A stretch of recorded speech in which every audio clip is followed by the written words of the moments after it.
What's up, guys? What's up, fam, man? It's Trucking with TJ back again on the road, man. I'm still on the road. I'm being out here till August with y'all, so I'm gonna just be showing my life on the road for the next couple months. I'm gonna still keep doing more videos throughout this year. I'm trying to find my little niche on this YouTube stuff. But moral of the story, let's get straight to the thing. So you're 18 or the age of 21 right now. You're thinking about, how do I get my CDL? I got a lot of people right now asking me like, oh, how do you get your CDL? Like, how do you do your CDL and how do you do this thing? Basically, first of all, I would tell you, before you even think about getting your CDL, make sure this is what you really want out of life. Make sure that you are dedicated.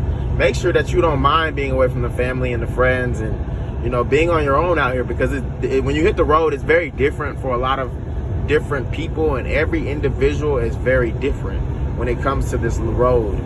And you have to understand that you're not going to always be at the house. You're not going to always be able to go to the parties or be able to go hang out with the family and the friends, or, you know, do certain things that you would like to do on the road.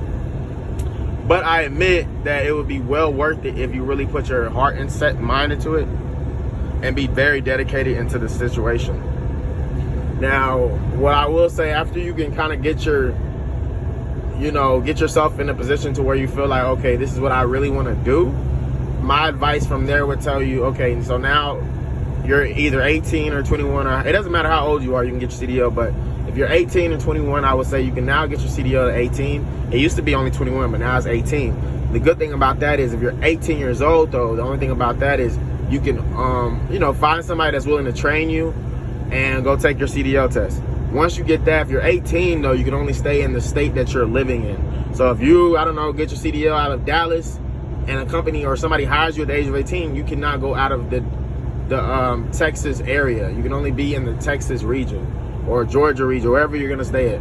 And if you're 21, you can go across the road and go into multiple state lines and go across different borders and do all type of things. I mean, the plane is phenomenal. I mean, you can go to some accounts let you go all the way to Canada, and hell, I mean, if you're owner operator, some people go to Mexico. Myself, I don't go to Mexico. I go out of state, out of country, really put it like that. I stay in the U.S. side. I go state to state. I do over the road life and make sure I keep those many experiences like that. And I travel abroad when I want to go have some fun in different countries. But I will tell you right now, when it comes to getting your CDL, make sure that you're willing to put the dedication and put all the steps necessary to be focused into these things. Don't let a lot of people distract you while trying to get your CDL.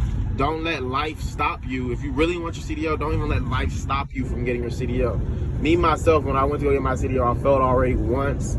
My second time, I almost failed again, believe it or not, and I had to luckily the guy at my CDL school told me that, he was willing to let me go ahead and pass, because he said at the end of the day, you're gonna learn everything else when you're on the road out there, and he's not gonna stop me from getting my CDL at that moment. So I got lucky by the grace of God on that day. But I will tell you right now, it's no joke, and he was right. When you get out here, you really learn how real it is.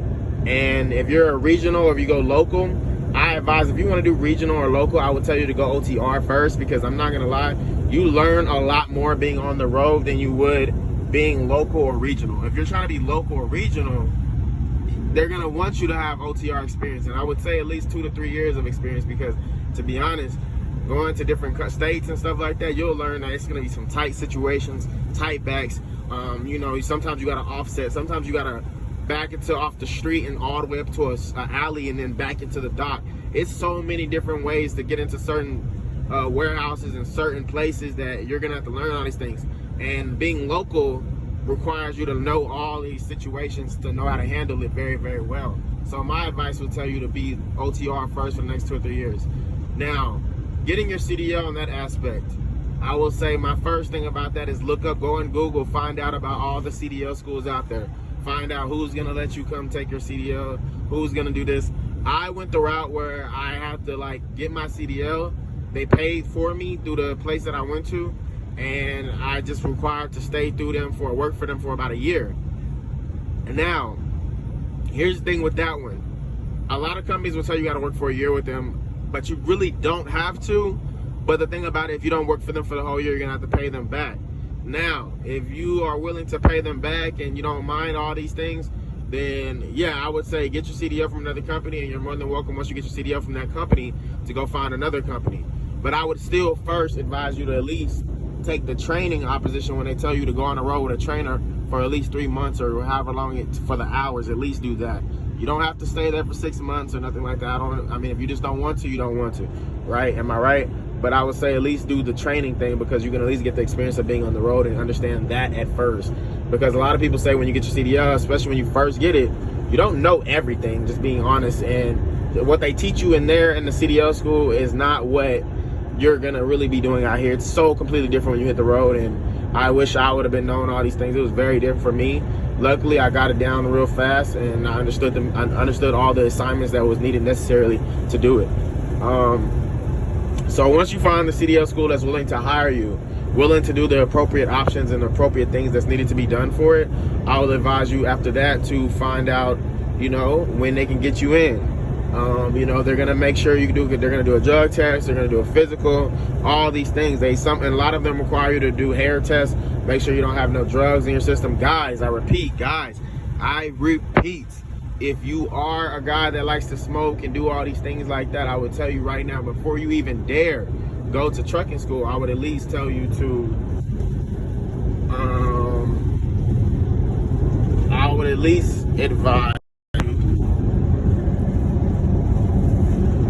I would just tell you to right now, stop doing all that and basically just keep on being willing to, you know, make sure you understand what you're trying to do. You're trying to drive out here. You're not trying to be bullshitting for the rest of your life. So I would tell you to stop doing the drugs. If you're trying to smoke and all that, I would say trucking is not for you. But if you can get all that out your system and then go to CDL school and pass all that and get through the physical, drug screening, all that processing, 10-year verification of work history, all that, and they can get you in at that point, I would say use that time very wisely. Don't argue with your trainers or whoever there. Just learn, do what you need to be doing, and try to get the assignment done as fast as you can. Because as soon as you get this done, the sooner you have your CDL, and the sooner you can get right next to the training position. So during your training, after you get your CDL approved to go through the schooling and all these things, and you pass all that, your trucking schools, most of the time it lasts about 2 to 3 weeks. But after that, you can for the most part, I should be able to get it done. Some trucking schools last for a while, but most of the time you do about 3 weeks and you're done. You get your CDL. Some say a month and a half. It just depends. But once you get all these things done, you get your CDL. They'll tell you to go on the road with a trainer. I would advise you to do that, take in that option. And then from there, after you were finally done with all that and you've reached the breaking point, finally you can go out on your own, man. And I would advise you at that point, now you can live your life how you want to live and work hard as much as you want. But I would still advise you to go ahead and stay at the company or whatever company you decide to go for about 6 months or to a year if you can. Because after that, you can go anywhere from there, and you can just keep making sure your application is much, much better from there. So I would advise everybody to do that. Thank you so much. Make sure y'all follow me, Trucking with TJ. I'll make sure y'all follow me, subscribe.